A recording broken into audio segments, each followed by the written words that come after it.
I want to talk a little bit on self confidence again and just explain something that I've explained to a few people previously because they were having some issues with their own confidence. And a lot of people said to me, I come across as confident. And I wanted to explain to them the difference between confidence, security, and self worth. And I wanted to share that because I think it's very important. It's very important to understand the difference. So I don't know how you feel about yourself. I don't know how you value yourself. I don't know how much you believe in yourself. I find that too many people care too much what other people think. They need a lot of external validation, a lot of external praise to give themselves value. And I think if you look into, for example, you look at Instagram. Now I know there's a big issue with Instagram where it's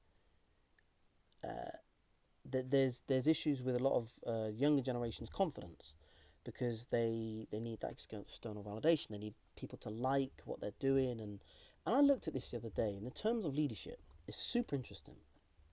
So, what gives a leader power? Followers. What does Instagram judge you on? Followers. Okay.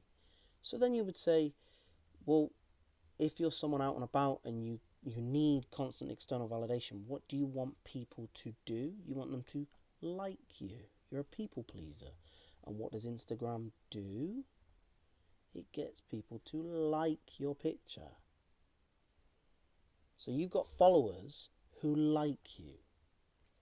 Now, what is someone called who is a lot of people follow on Instagram?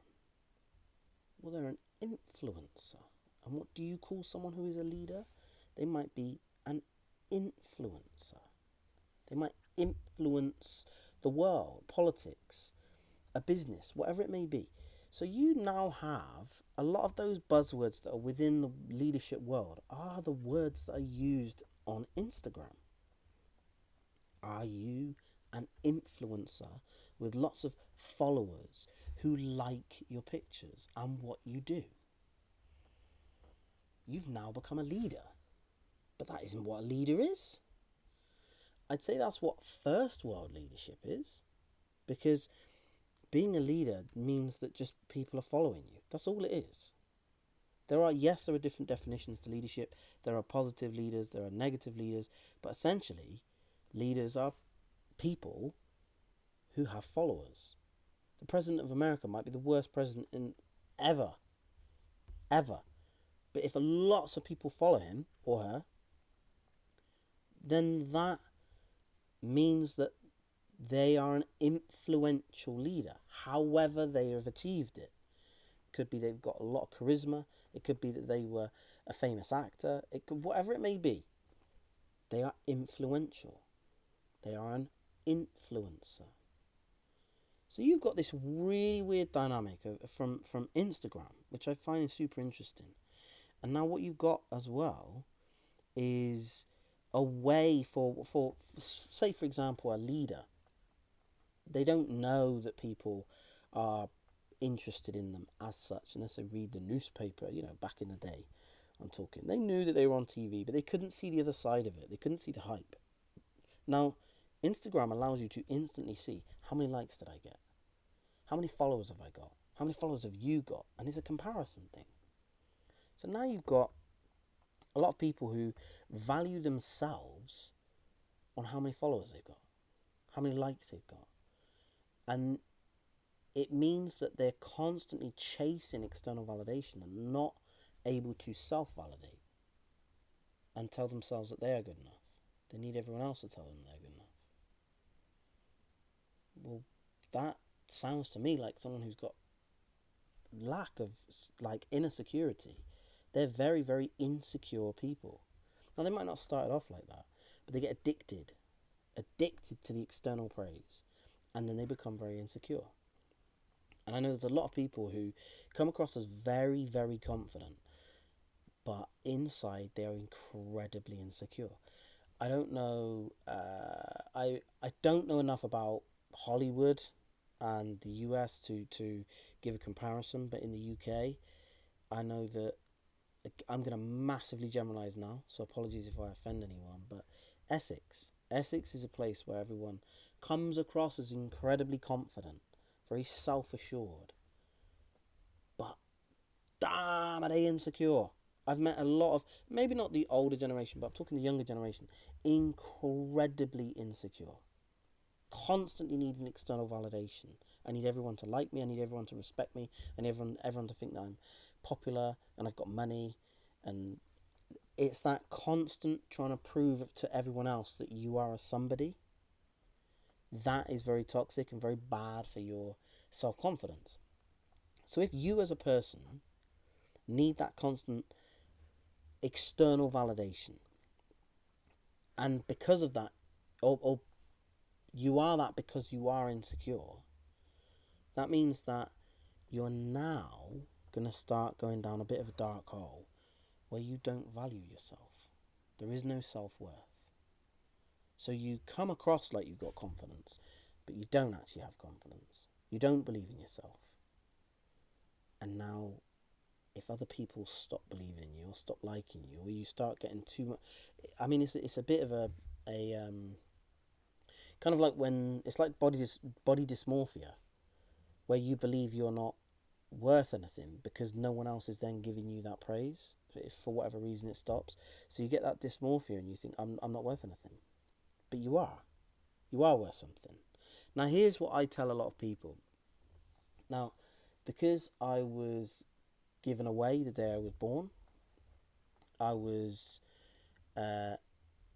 just abandoned. As far as I know, she got up within an hour of me being born, disappeared. Great. So my whole childhood, like most people who were abandoned, have this thing of, why was I not good enough? Why was I not good enough to keep? Why did my mum not want me? What's wrong with me?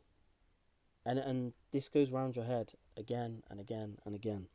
And it's only very, very recently, bear in mind I'm 40 this year, but it's only very recently that for years I used to have to push myself and push myself and push myself to try and prove if I ever met her, I didn't want her to reject me again. I wanted to be good enough. And that has plagued me forever. I never felt good enough. So my self-worth and my value was nothing. Because if your own mum doesn't want you, why would anyone else want you? And that plagued me my whole childhood, my 20s. It was just like a hole in my brain. It was just, you need to keep pushing yourself through everything, regardless of whether you're happy or not, to prove to be good enough. That's all it was just push. And the crazy thing was, I was incredibly capable. I got moved up a school year. I was always one of the fastest, one of the strongest, one of the toughest. I was one of the best at nearly all the sports. And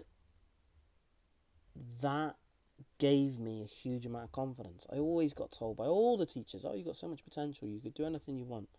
You've got an incredible brain, and you're this and you're that. And it was just boring. I had no interest. And I've kind of finding out now that it's because of ADHD, an issue, but at the time I just didn't care. Now, I've never had any self-worth ever. Never had any value of myself ever. But I've had a huge amount of confidence. Not when I was young, but when I got to about 18, 19, 20, I did get, confidence grew in me. And I was just like, I can do anything. I don't value myself. I don't care about how I feel. But I've got the ability to do anything. So it's a very weird dynamic. Now, that issue that I had, I know there's a lot of people that, if anything, they've got it the other way around, and it leads to entitlement. They're like, well, I deserve everything to be given to me, but I don't have the confidence to try because I don't want to fail. So they have the opposite. what I worry about in terms of my issue with where I have no self-worth and I constantly need to prove myself was what I was going to say a minute ago. Is even though I'm 40 this year, this is the first time in my life I have ever started to feel, and it's very difficult to say, it's probably the first time I've ever said this out loud. Well, it is the first time. I feel that if I ever meet my birth mum,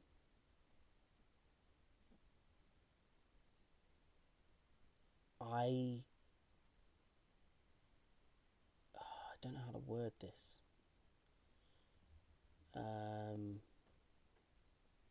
I'm starting to feel like maybe she doesn't deserve me. Maybe I've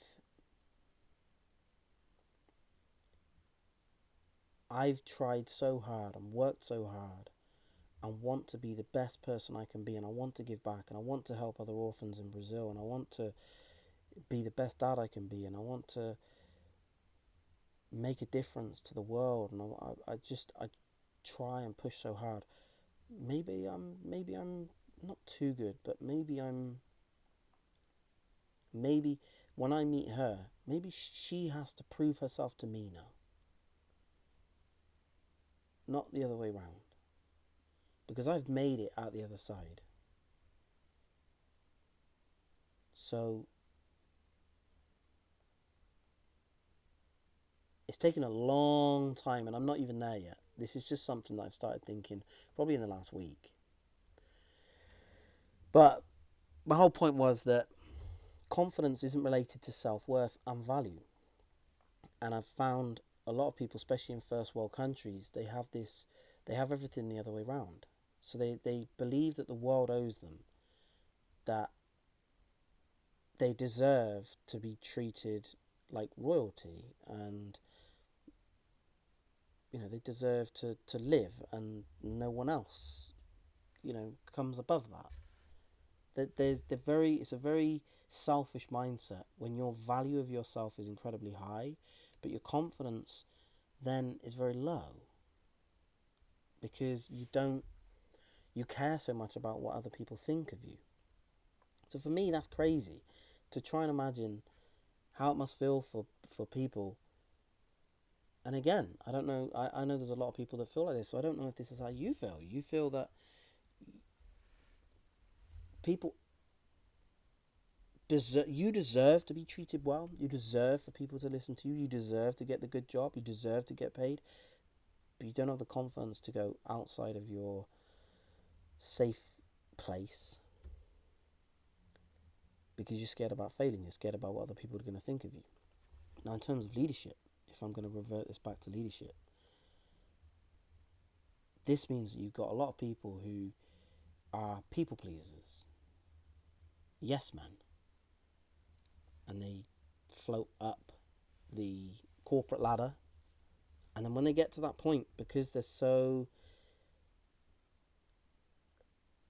insecure, they bully.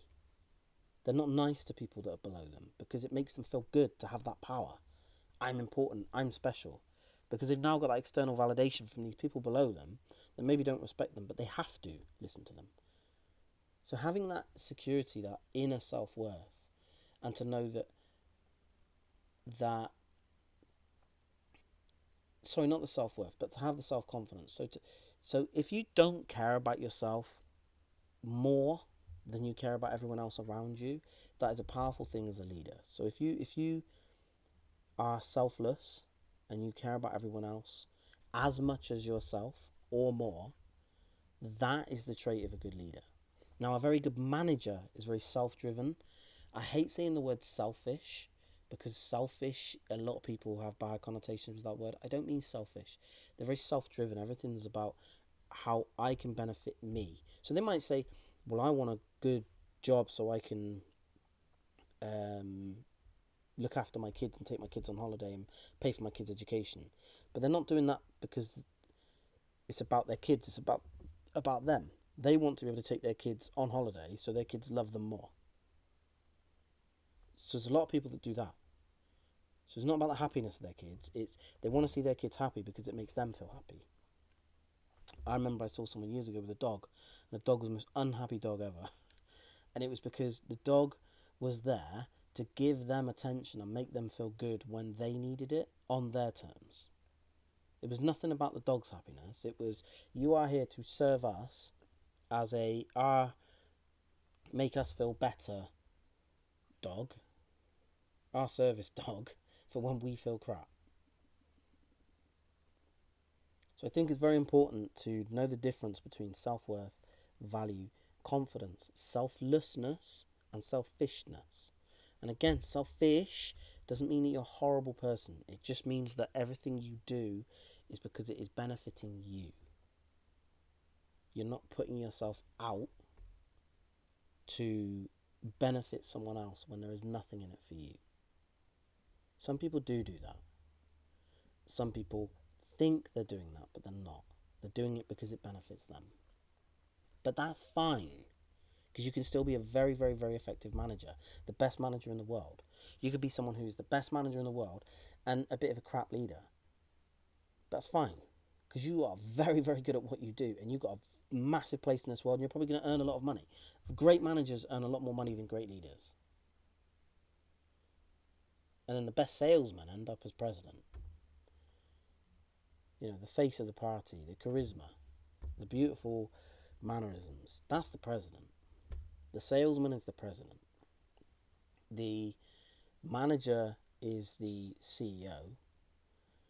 And the leader is generally the selfless person who doesn't make a lot of money. They are the person who ends up looking after the village, or looking after, you know, they've got that inner shepherd, or they need to look after other people. That is a leader. So there's a big difference. But having that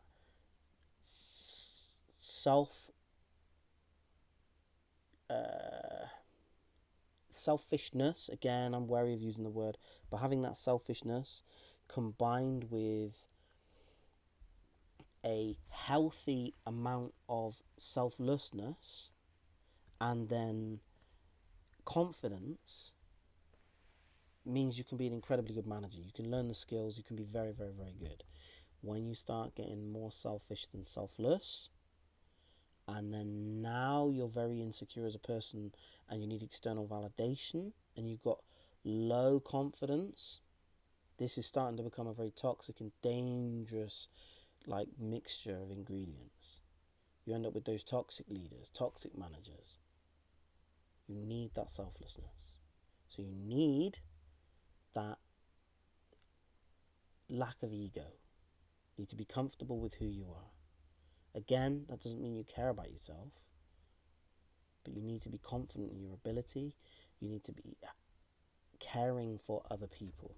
This all comes back down to what I spoke about before, but back round to morals. What is your moral compass? What are your values? And the values are crazy important. Now, I agree that creating a really good team culture is incredibly important, but that's a manager's role. That's a manager's job. I think it's Jocko Willink says decentralized command. That's a manager's job. That's a brilliant manager. That's a great manager. But that is not a leader. It is a leader in the context of in the business world, in the corporate world, in the military environment. It is a leader. It is a leader. But a true leader is a shepherd and someone who is very selfless. Now, like I said before, you can be selfless and you can be a leader and a manager at the same time, and you can be a massive carer and a doer. But the point is, you don't to create that leader concoction is very unique, and it's a personality trait, and it is not necessarily going to make you the most successful. I think people need to get this out of their head. Being the greatest leader won't make you successful. Being the greatest manager and the greatest salesman will make you successful. It will make you a billionaire. It will make you the president of the US. It will make you those things if you are the greatest salesman or the greatest manager. So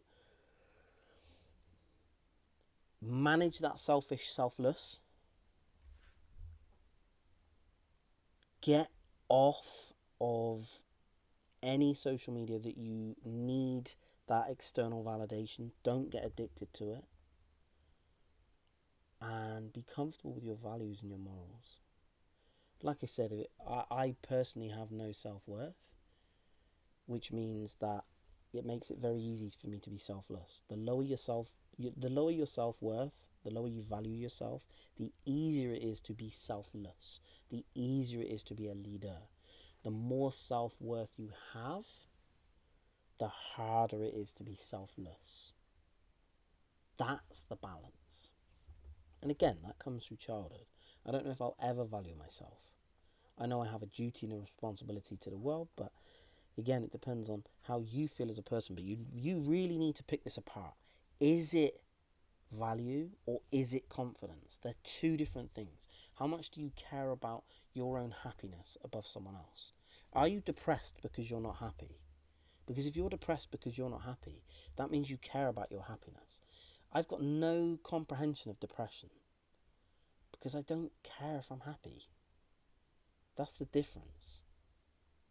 So depression is a sign of self-worth. That's a positive. It shows you care about yourself.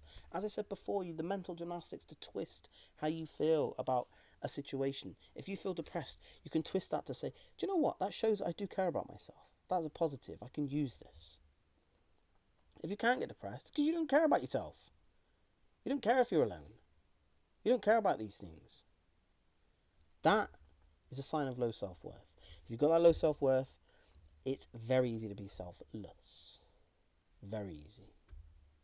So anyway, I just wanted to share that because I've had this conversation with quite a few people recently about the difference between self-worth and value, and on the other side, self-confidence. Two very different things. And with all of these ingredients together, you can make different types of managers, different types of leaders, and you can have people that are leaders and managers. Going back, I just want to reiterate something where I said that Jocko Willink Decentralized Command is about management. It is. It's not about leadership. I'm not saying Jocko Willink isn't a leader. He's very clearly a leader. He cares about his people. I've read his books and you can tell he's got a lot of compassion and he cares very strongly about everyone that served under him. That's a leader. He cares. Very, very, very, very, very caring man. Very protective man. That's a leader. He just so happened to be a good manager as well. That's the difference. That's the key. Anyway, I think what I want to do is dig into this whole Instagram, the study of this whole Instagram, where it links with the whole kind of wording on followership. Sorry, and the fact that you have influencers, followers, and likes. I'm finding that fascinating. I never noticed that before. I mean, yeah, you have likes on other things, but it was always Instagram that has the. I mean, everything does now. YouTube, you have followers, but they're not. They're subscribers. YouTube is subscribers. That's different. But Twitter followers, likes. See the difference about Twitter. Twitter was written, so Twitter was very much about your opinion. If someone didn't like your opinion, it might not necessarily be that they don't like you. Whereas I think when it's your face, and if people don't like it, you're more prone to take it personally that they don't like you. And then if everyone likes what you've said, you think that they like you when they probably don't. They just like what you said. So they like your words, maybe not you. They don't care about you. They care about what you're saying and what you give them, how you make them feel. Because they are selfish. That's why people follow you, because they like how you make them feel. So, anyway, ramble over. I'll leave it as that. I'll catch up with you again soon.